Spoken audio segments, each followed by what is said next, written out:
we had tabled on November the 16th a recommendation to approve the application of the Young Women's Christian Association of Greater Cincinnati.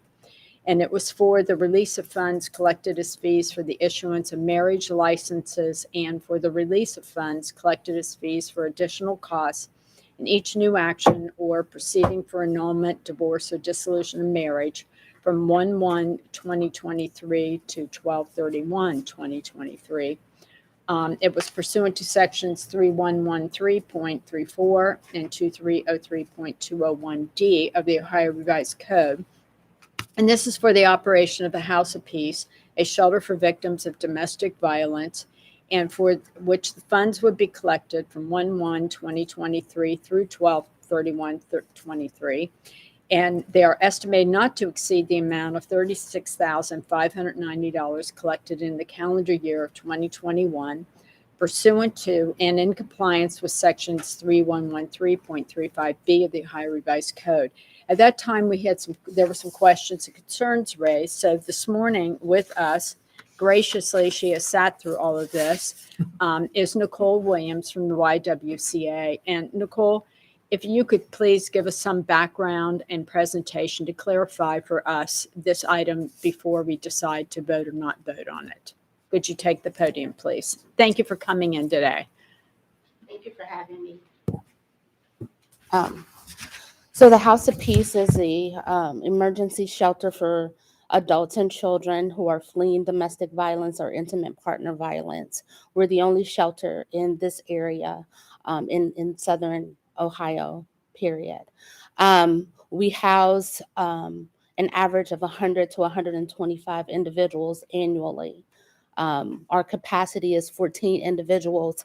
We've had to reduce that a little bit because we're back in shelter and not in the hotel to provide some social distancing for the continuance of the pandemic of COVID-19.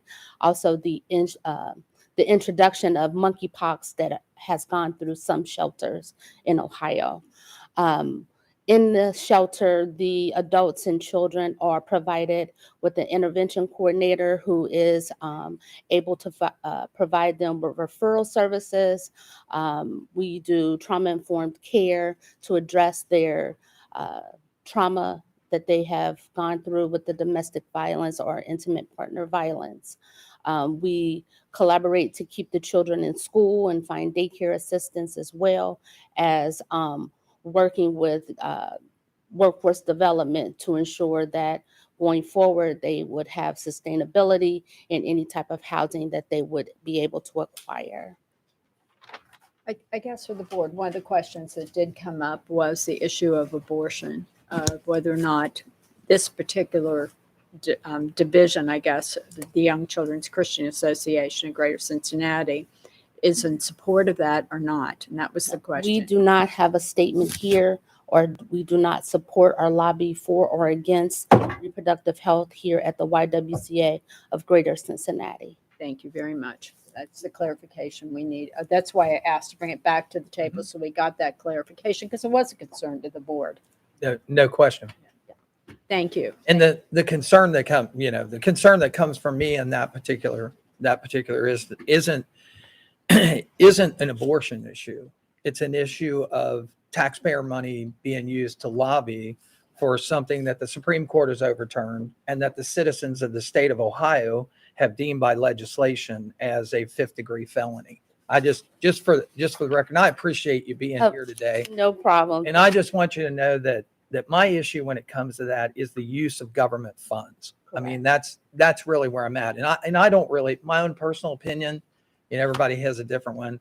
I don't think that public funds, especially when you represent a voting public, should be used to lobby one way or the other. Whether I'm not going to come out and make a statement for or against. I'm just going to say either way, I wouldn't be for spending that money. And I just want to make a statement from YWCA USA. This is their statement. Their statement says that the YWCA is on a mission to eliminate racism, to empower women and stand up for social justice, to help families and strengthen communities.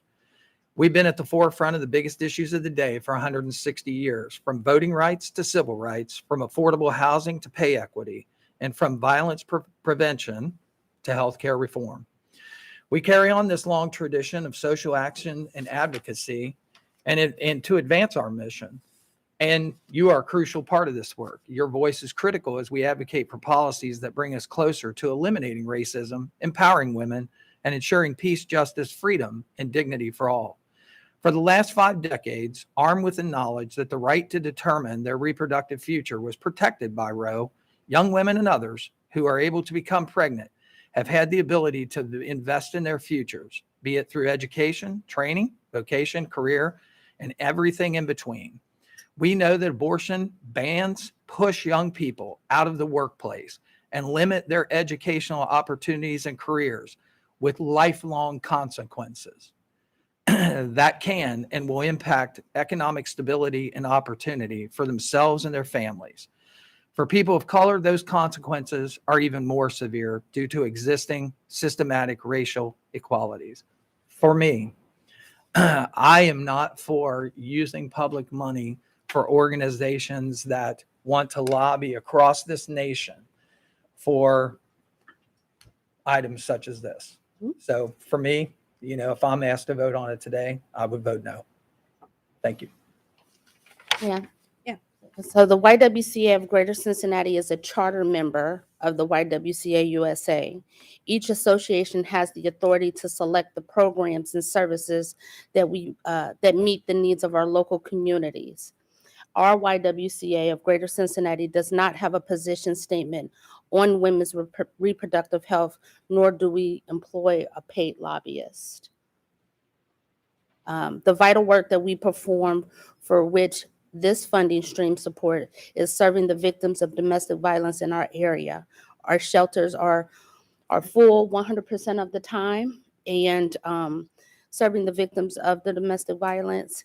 And typically, our census does not rise and fall. So that's what these funds would be for. I appreciate your time and consideration. Thank you. Thank you. Do you need a motion at this point then? I think so. Okay. You can read the motion. That's there. The same thing again? Mhm. Okay, so this would be a motion to approve the application of the Young Women's Christian Association of Greater Cincinnati, received on 9/30/2022 for the release of funds collected as fees for the issuance of marriage licenses and for the release of funds collected as fees for additional cost in each new action and or proceeding for annulment, divorce, or dissolution of marriage from 1/1/23 through 12/31/23 pursuant to sections 3113.34 and 2303.201D of the Ohio Revised Code for the operation for the House of Peace, a shelter for victims of domestic violence, for which the funds to be collected 1/1/23 through 12/31/23 are estimated not to exceed the amount of $36,590 collected in calendar year 2021 pursuant to and in compliance with section 3113.35B of the Ohio Revised Code. So this motion's on the floor to approve this. So can I clarify something Yes. first? So it is to be used for domestic violence only. Yes, ma'am. Thank you. You making the motion? I'll make a motion. Do I have a second? I'll second, with it being used for domestic violence. Discussion? Yes. Discussion. And what I would also say is per Ohio Revised Code, your organization has complied with all the requirements that there are. And the ORC allows for the collection of these funds. And for commissioners, it says may distribute these funds to a 501c3 who has made the application out correctly. Your organization has made the application out correctly. So I just wanted to make sure it's not an issue of reproductive rights on either side. It's just, is this the proper use of public funds? And until someone changes the ORC, commissioners have the option of saying yes or no in a particular instance like this. So thanks for coming in and thanks for supporting your side. Appreciate that. Thank You bet. Thank you all. Gail, did we do a roll call? Commissioner Corcoran, Yes. Commissioner Batchelor, Yes. Commissioner Painter. No.